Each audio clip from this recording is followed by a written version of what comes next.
हमारा जो फर्स्ट सी रूट था उससे, जो कि था नॉर्थ अटलांटिक सी रूट।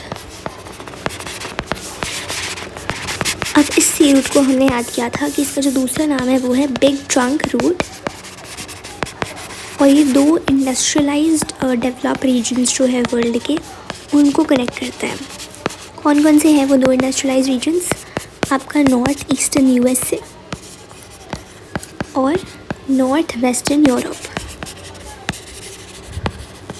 जिसकी वजह से ये 1/4 ऑफ द वर्ल्ड ट्रेड को कैरी करता है। एंड जो फॉरेन ट्रेड है इस रूट में वो ग्रेटर है than rest of the world, इसीलिए ये वर्ल्ड का बिजीएस्ट रूट भी है। एंड सो इसमें इस रूट पे इसके जो कोस्ट जो पोर्ट्स है वो हाईली एडवांस है। यहाँ पे कोस्ट जो है इनके हाईली एडवांस है। यहाँ पर आपको पोर्ट और हार्बर फैसिलिटीज़ देखने को मिलेगी, और ये बहुत ही इंपॉर्टेंट है from the exam point of view, क्योंकि इससे डायरेक्ट क्वेश्चन उठ के आया है।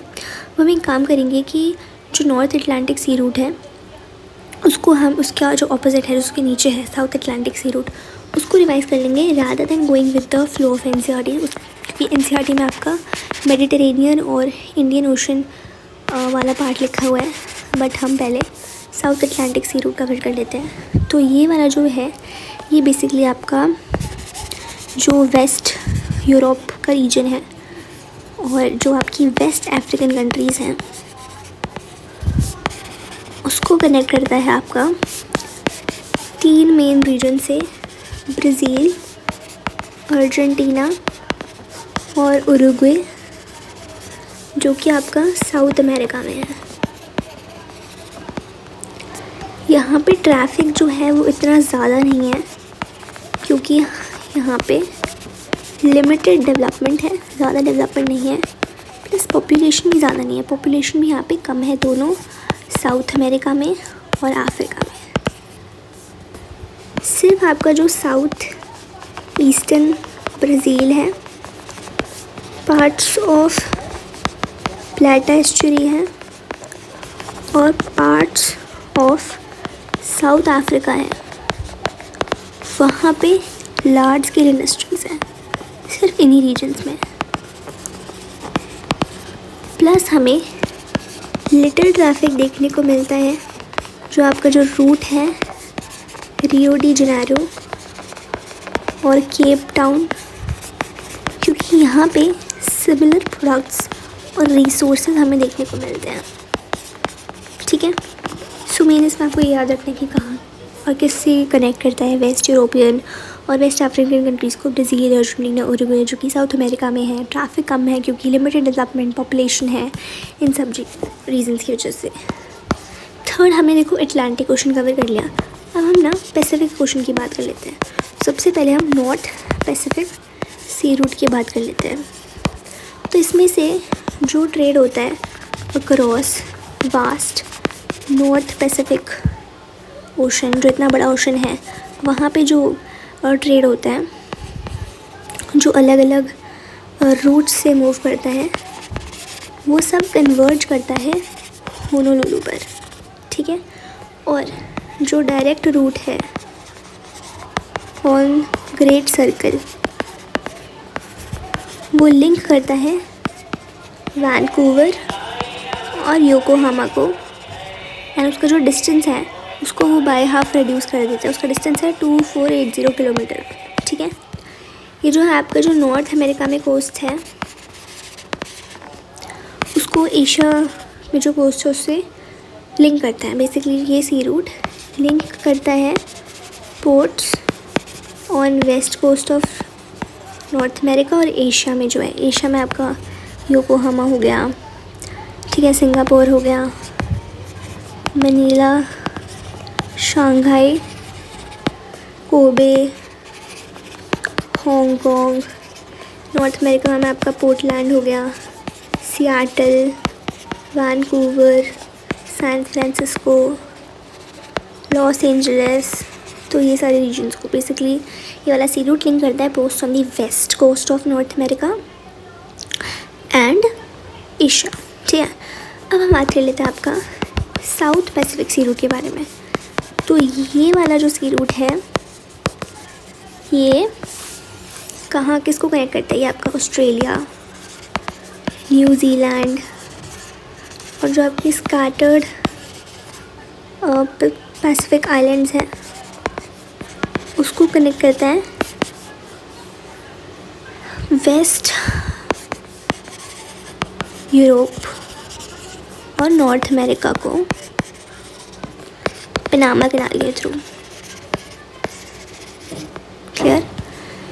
It is also used for reaching Hong Kong, Indonesia and Philippines.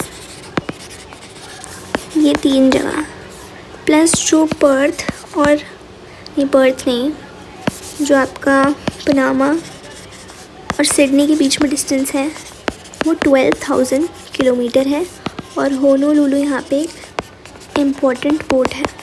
Clear? अब जो बाकी के पोर्ट्स हैं, कौन सा था आपका? The cap of good hope C root. तो ये वाला जो है आपका इंडस्ट्रियलाइज्ड वेस्टर्न यूरोपियन रीजन को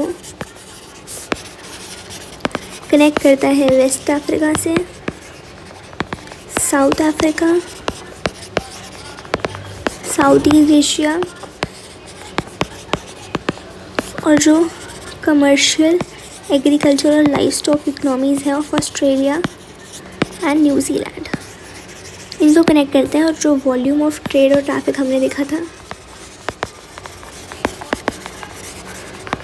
ईस्ट और वेस्ट अफ्रीका में, वो इंक्रीज़ हो गया है due to development of rich natural resources. जैसे हमने देखा gold, diamond, tin, copper, fruits, groundnut, ये सारी चीज़ें।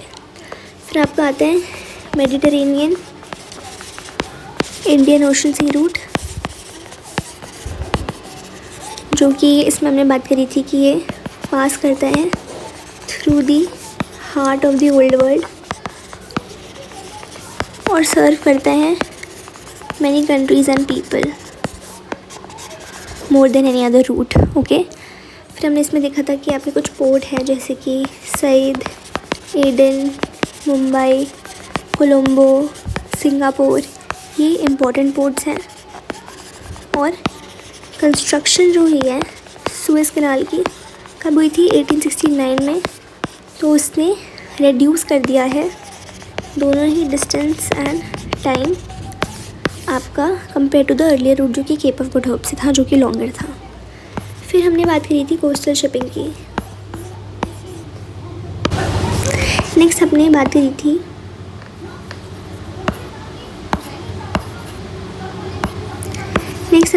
थी कोस्टल शिपिंग की, जिसमें हमने बात करा कि जो आपके वाटर ट्रांसपोर्ट होता है वो चीपर मीन्स ऑफ ट्रांसपोर्ट है। ओशियनिक रूट्स के थ्रू हम डिफरेंट कंट्रीज़ को कनेक्ट कर सकते हैं।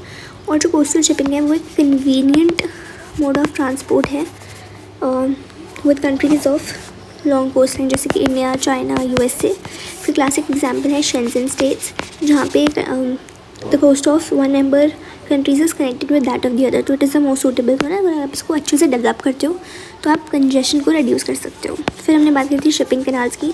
शिपिंग कैनाल्स में हमने देखा था कि 2 मैनमेड नेविगेशन कैनाल या वाटरवेज इंपॉर्टेंट है, गेटवे ऑफ कॉमर्स है ईस्टर्न और वेस्टर्न वर्ल्ड के लिए। सबसे पहले हमने बात करी थी सुएज़ कैनाल की।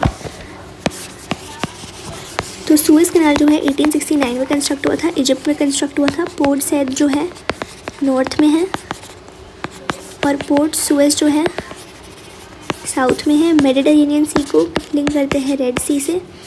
और ये जो है सी लेवल कैनाल है विदाउट लॉक्स। 54 बर्ड्स आपको देखने को मिलते हैं। 160 किलोमीटर ही है, 11 to 15 मीटर डीप है। 100 शिप्स जो है डेली ट्रैवल करती है। हर एक शिप जो है कम से कम 10 से 12 घंटे लेती है टू क्रॉस द कैनाल। इसके अलावा जो है टोल्स जो है वो काफ़ी हैवी है। तो जब कॉन्सिक्वेंट डिले इंपॉर्टेंट नहीं होता तो शिप्स जो है वो लॉन्गर केप रूट से प्रेफर करती है जाना।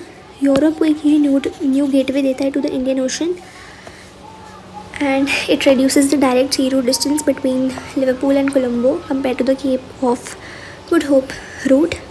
एंड फिर हमने कुछ एक्स्ट्रा इन्फॉर्मेशन बात करी थी कि नेविगेबल फ्रेश वाटर कनाल है, नाइल से आती है, जॉइन करती है सोमालिया में, और रेलवे फॉलो करता है कनाल को सुएज़ तक, और फिर ब्रांच लाइन जाती है कायरो में। इसके अलावा फिर हमने नेक्स्ट बात करी थी पनामा कनाल की। तो पनामा कनाल जो है आपका अटलांटिक ओशन को पैसिफिक ओशन से कनेक्ट करती है। ये पनामा इस्थमस जो है आपका वहाँ पे कंस्ट्रक्ट की गई है, पनामा के बीच में और कोलोन के बीच में यूएस गवर्नमेंट के द्वारा, जिसने 8 किलोमीटर ऑफ लैंड खरीदे आइदर साइड और उसको कनाल जोन नेम कर दिया है। ये 72 किलोमीटर लॉन्ग है। ये इसमें 6 लॉक सिस्टम है, इसमें 26 मीटर अप एंड डाउन करना पड़ता है शिप्स को before entering Gulf of Panama, and it involves a very deep cutting for 12 kilometre. Plus ये शॉर्ट करती है distance between New York and San Francisco, and ये वेस्ट यूरोप और वेस्ट कोस्ट ऑफ यूएसए का भी डिस्टेंस शॉर्ट करती है। ये इकोनॉमिक सिग्निफिकेंस इसका ज़्यादा नहीं है, but it is vital for Latin America. That's it.